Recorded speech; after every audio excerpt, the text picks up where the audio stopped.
Sometimes I feel cold, even paralyzed. My interior world needs to sanitize. Hey everybody, this is Derek Hill. Welcome to Playing the Tips. This week we are at the Honda Classic at PGA National Champions Course in Palm Beach Gardens, Florida. Before we get started on the PGA National Course and the Honda Classic this week, I just wanted to take a few minutes and just review a little bit of what we saw this last weekend at the WGC Mexico Championship. In last week's episode, we covered a couple of the favorites going into that tournament: Justin Thomas, Rory McIlroy, and Dustin Johnson. Dustin Johnson, he put himself in a bad spot with a bad opening round and just could never quite recover. It was really surprising considering his strong history there and how well he'd been playing lately. So that was a bit of a surprise, but Rory McIlroy and Justin Thomas, they each gave themselves a chance to win it on Sunday. Just couldn't quite put a good round together to get it done. Justin Thomas, he just was kind of spraying it off the tee, ended up in the trees for a lot of the round, and couldn't get a round going. Well, Rory didn't play poorly, but just couldn't putt well on the greens. Just never could quite get it rolling. So despite a less than stellar round from him, still another top 5 finish, which I believe makes 6 top 5 finishes in a row, which is pretty unreal. So anytime Rory's available, I think for the time being, he's a great pick. He's going to get you some points and add a lot of value to your lineups. The two guys that finished 1-2 last week, Bryson DeChambeau and winner Patrick Reed, made a little bit of a surprise. I mean, neither one of those is a surprising guy to see at the top of the leaderboard, but just based on projections, they weren't the strongest picks. But DeChambeau maybe should have been a little bit more of a consideration, just based on the fact that guys are calculating yardages and distances, maybe for the first time in a while. It's something he does, obviously, on a regular basis, as is well known. But yeah, he had a great week, and Patrick Reed, he proved that you can win a tournament when you're not hitting the ball extremely well if you're making putts, and man, he was making putts. I was even a little bit shocked as I looked at the statistics on his week this week at Mexico. So he had 45 one putts on the week, which is pretty unreal, and just had 98 total putts in 4 rounds, which is crazy. You think about an average round for an amateur golfer, an average round is probably 35 putts or so. So just in 3 rounds, you'd have more putts than what he had in 4 rounds. And he gained almost 12 strokes on the field in putting. So he was just making everything. So, props to him for just rolling it like he did, and just another win on his resume. Okay, now back to PGA National this week. The Honda Classic, it's a great event. I'm a little bit bummed with all the guys skipping the tournament this week. Unfortunately, we get into this time of year and guys are starting to strategize what's going to give them the best chance at winning at Augusta. Even though it's still a little ways out, guys are just wanting to peak at the right time. And this tournament this week, it's in the backyard of a lot of guys who live in Florida. A lot of guys live in Jupiter, Florida, which is like 15 miles or so away from PGA National. But they're skipping this week. Out of the top 15 ranked players in the world, there are only 3 in the field this week. Justin Rose, Tommy Fleetwood, and Brooks Koepka. Those are the only top 15 players in the world in the field this week. So we do have some bigger names, the guys that I mentioned, along with Ricky Fowler, Gary Woodland, those kinds of guys. So there are some big names in the field, but with a limited field as far as top-ranked players in the world go, it's not unheard of to expect or not crazy to expect a first-time winner similar to last year with Keith Mitchell. Just kind of reviewing last year, what happened with Keith Mitchell and his win.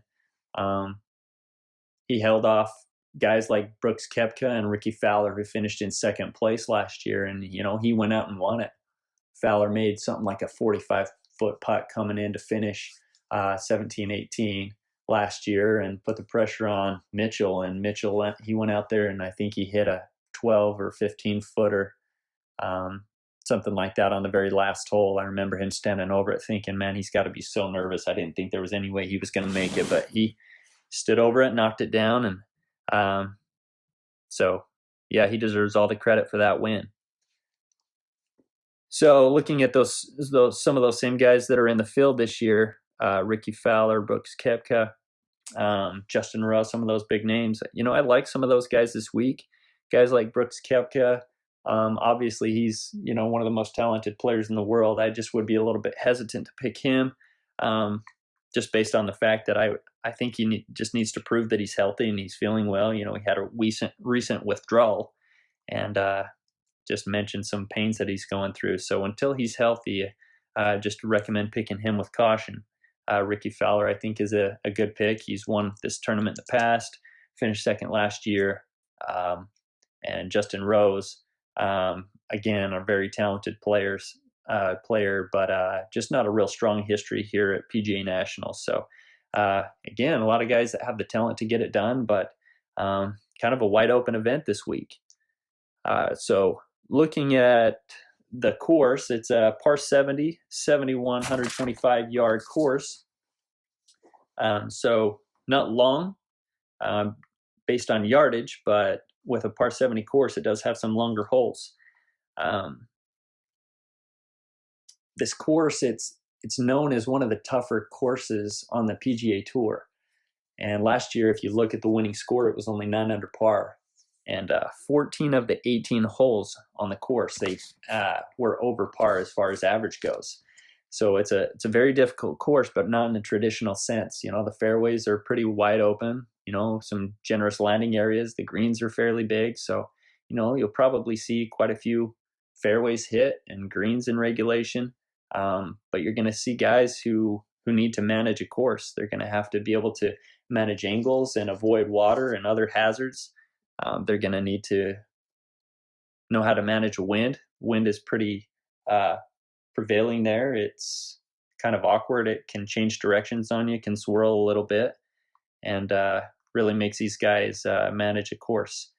So looking at the famous stretch of holes 15 to 17, known as the Bear Trap, named after Jack Nicklaus, who redesigned this course. That stretch, it's a pretty tough stretch coming in to close out the course.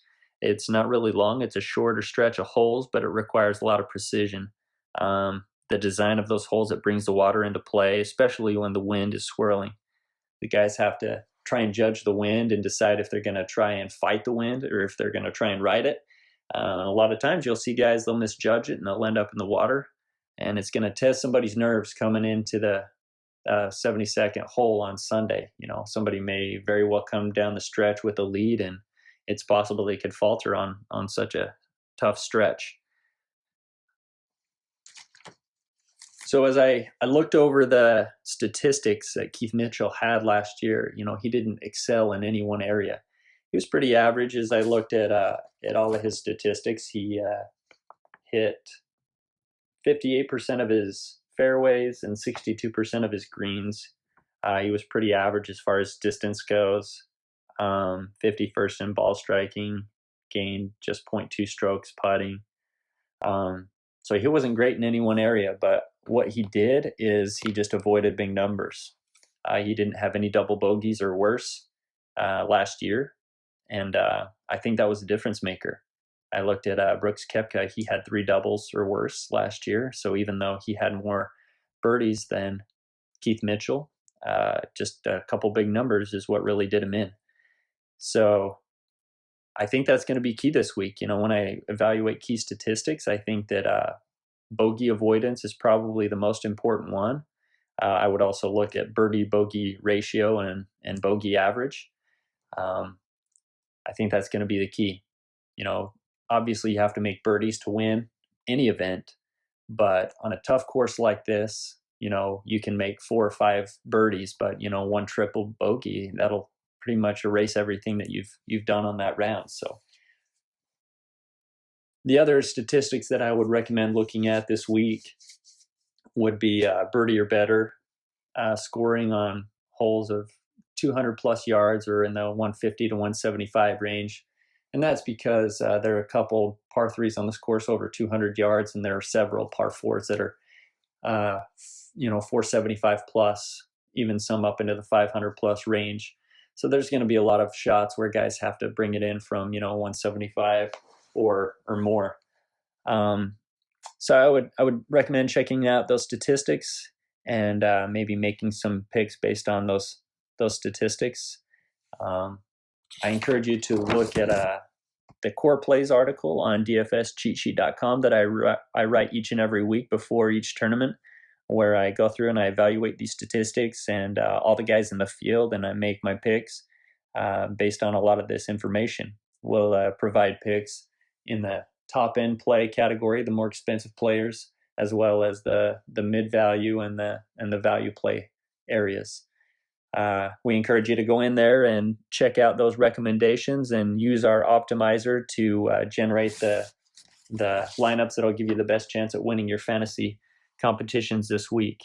So best of luck to everybody, and look forward to joining you next week. Will be on my side. I don't believe